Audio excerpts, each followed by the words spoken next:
Hello ಗೆಳೆಯರೆ, welcome to S speech in Kannada channel. ಈ ಒಂದು ವಿಡಿಯೋದಲ್ಲಿ ಸರ್ವಜ್ಞರ ಬಗ್ಗೆ 5 ಸಾಲುಗಳು ನೋಡ್ತೋಣ. ಈ ಒಂದು 5 ಸಾಲುಗಳ ಪುಟ್ಟ ಮಾಹಿತಿ ಅಂತ ಇಷ್ಟವಾಯ್ತಾ? ಇಷ್ಟವಾದ್ರೆ ಒಂದು ಲೈಕ್ ಅನೇಕ ವಿಡಿಯೋ ತಿಳಿದು ಪ್ರೋತ್ಸಾಹ ತುಂಬ ಸಿಗುತ್ತೆ. ಇನ್ನೊಬ್ರಿಗೂ ಶೇರ್ ಮಾಡೋದು ಬಿಡಿಸೋದು ಸಾಧ್ಯ. ಇಂಥ ಅನೇಕ ವಿಡಿಯೋಗಳ ಚಾನಲ್ ಸಬ್ಸ್ಕ್ರೈಬ್ ಆಗಿ. ಹಾಗಾದ್ರೆ ಈ ಒಂದು ಮಾಹಿತಿಯನ್ನ 5 ಸಾಲುಗಳಲ್ಲಿ ತಿಳಿತಾ ಹೋಗೋಣ ಬನ್ನಿ. ಮೊದಲನೇ ಪಾಯಿಂಟ್ ನೋಡಿ, ಸರ್ವಜ್ಞರನ್ನು ತ್ರಿಪದಿಯ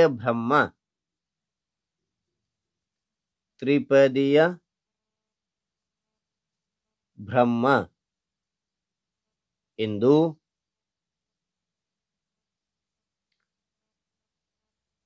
ಕರೆಯುತ್ತಾರೆ. ಸರ್ವಜ್ಞರನ್ನು ತ್ರಿಪದಿಯ ಬ್ರಹ್ಮ ಎಂದು ಕರೆಯುತ್ತಾರೆ.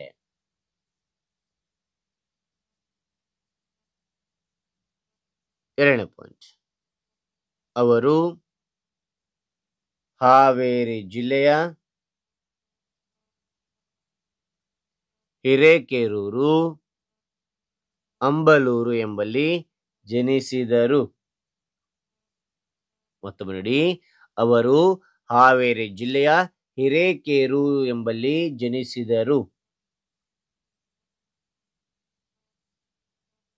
ಮೂರನೇ ಪಾಯಿಂಟ್, ಅವರ ಅಮ್ಮ ಕುಂಬಾರಮಾಳೆ, ತಂದೆ ಬಸವರಸ, ಸಾಕುತಾಯಿ ಮಲ್ಲಕ್ಕ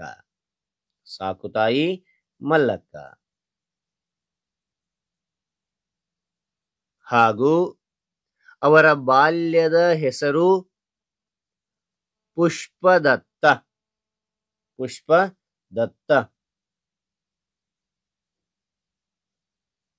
ಬಾಲ್ಯದ ಹೆಸರು ಪುಷ್ಪದತ್ತ. ಮತ್ತೊಮ್ಮೆ ನೋಡಿ, ಅವರ ಅಮ್ಮ ಕುಂಬಾರಮಾಳೆ, ತಾಯಿ ಬಸವರಸ, ಸಾಕುತಾಯಿ ಮಲ್ಲಕ್ಕ ಹಾಗೂ ಅವರ ಬಾಲ್ಯದ ಹೆಸರು ಪುಷ್ಪದತ್ತ. ನಾಲ್ಕನೇ ಪಾಯಿಂಟ್, ಅವರು ತೆಲುಗಿನ ವೇಮನ, ತಮಿಳಿನ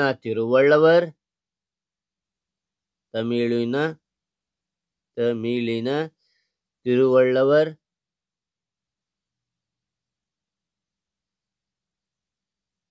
ಅವರ ಸಮಕಾಲೀನರು ಸರ್ವಜ್ಞರಾಗಿದ್ದರು.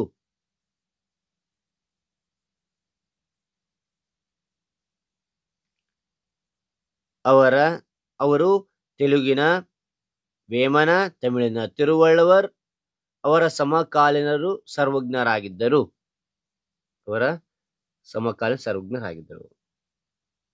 ಐದನೇ ಪಾಯಿಂಟ್,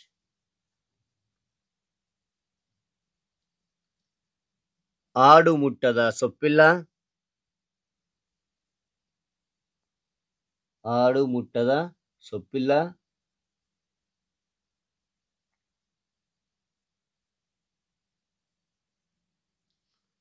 ಸರ್ವಜ್ಞ ಮೂರ್ತಿ ಬರೆಯದ ವಿಷಯವಿಲ್ಲ. ಆಡು ಮುಟ್ಟದ ಸೊಪ್ಪಿಲ್ಲ, ಸರ್ವಜ್ಞ ಮೂರ್ತಿ ಬರೆಯದ ವಿಷಯವಿಲ್ಲ ಎಂಬ ಹೇಳಿಕೆಯನ್ನು ಇತಿಹಾಸದಲ್ಲಿ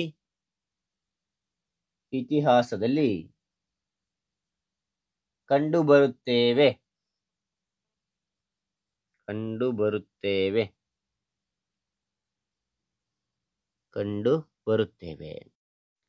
ಹಾಗಾದ್ರೆ ಈ ಒಂದು ಮಾಹಿತಿ ಅಂತಕ್ಕಂಥ ಇಷ್ಟವಾದ್ರೆ ಒಂದು ಲೈಕ್ ಅನೇಕ ವಿಡಿಯೋ ತಲುಪಲು ಪ್ರೋತ್ಸಾಹ ತುಂಬ ಸಿಗುತ್ತೆ. ಇನ್ನೊಬ್ರಿಗೂ ಶೇರ್ ಮಾಡೋದು ಸಾಧ್ಯ. ಅನೇಕ ವಿಡಿಯೋ ಚಾನಲ್ ಸಬ್ಸ್ಕ್ರೈಬ್ ಆಗಿ. ನಿಮಗೆ ಯಾವ ರೀತಿಯ ಪ್ರಬಂಧ, ಯಾವ ರೀತಿಯ ಪತ್ರ ಲೇಖನ ಬೇಕಂತೇಳಿ ಕಾಮೆಂಟ್ ಮಾಡಿ. ಓಕೆನಾ? ಮತ್ತೊಂದು ಹೊಸ ವಿಷಯದಿಂದ ಭೇಟಿ ಆಗ್ತಾನೆ. Thank you for watching.